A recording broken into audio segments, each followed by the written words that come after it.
Welcome back, everyone, to another deep dive. Today, we are going to be looking at this really interesting poem called Waiting for the Fire. Yeah, it's one of those poems that just grabs you right from the start. Yeah, it's like a meditation in a way, Mm. but also really grounded in physical details. I'm excited to get into it. Mm. So before we get started, though, could you maybe introduce yourself for our listeners who might be new to the show? Right, of course. So I'm a literature professor and I specialize in poetry, particularly from like the last century or so.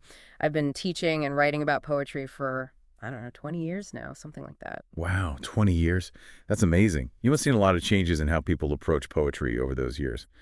But let's get back to this poem. So the poem's opening lines really set the scene, don't they? Yeah. Nowhere to be, the clock ticks soft, the coffee cools in its cup. It's like we're being tooled into this world of stillness. What are your thoughts on that? Yeah, those opening lines are amazing, right? I think the poet deliberately uses that simple language, to evoke a sense of pause. We're so used to rushing around, constantly doing things. But here, everything just stops. Even the clock seems to tick softly, like it's almost holding its breath, too. It's true, and it's funny because, even though there's this stillness, we also get all these very physical details. The cooling coffee, the faint breeze, the stretching cats. Those things really ground us in a real place. It's not just abstract stillness. It's like we're right there with the speaker. Do you know what I mean? Yeah, I totally get it. And I think those details make the stillness even more profound because it's not just the absence of sound, it's the presence of all these subtle sensations. The speaker is hyper aware of their surroundings. It's almost like a form of meditation, like you said. Right. Like a mindfulness exercise almost. Okay, so then we get to this line. A faint breeze carries the faintest memory of laughter. I just love that line. It's so delicate. What kind of laughter do you hear in that line?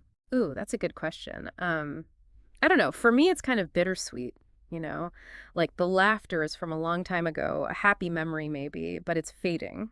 And that faintness, it just adds to the whole feeling of longing and maybe even, I don't know, a little bit of sadness. Yeah, totally. It's like a ghost of laughter almost. Mm. And then we get that powerful image. My shoulders ache as if holding the weight of invisible years. I mean, that's just such a visceral image. Yeah. What do you think the poet is trying to convey there? Well, it makes me think about how time and all the experiences we have, both good and bad, they kind of accumulate inside us, right? And sometimes those experiences can feel like a literal weight we carry. The speaker might be reflecting on their past, on everything they've lived through, and how it's all shaped who they are now. Makes me think of that expression, carrying the weight of the world on your shoulders. We've all felt that at some point, haven't we? But then there's this interesting shift in the poem, right? We get this contrast between the speaker's internal stillness and the world outside. The street hums with cars, the world moves around me, but I sit still. Why this contrast, do you think? Yeah, I think it highlights the speaker's conscious choice to step back from all that. The world is still going on, people are rushing about, but the speaker is creating a space for themselves, a space for reflection and quiet. It's like they're saying, I'm not going to get swept up in all that chaos. I'm going to find my own center. I can really relate to that, especially these days. Huh. With everything moving so fast, it's so important to find those moments of quiet. But, speaking of change, the poem ends on this really interesting image. I was once bold, I was once loud and burning, now the fire smolders, warm but quiet, waiting. What do you make of this shift from a blazing fire to one that's smoldering? It's interesting, isn't it? I think the fire is a metaphor for, well, it could be a lot of things, passion, energy, maybe even creativity. And that smoldering, well, it doesn't necessarily mean the fire is gone. It could be that it's transformed, become something deeper, more internal. Maybe it's waiting for the right moment to flare up again.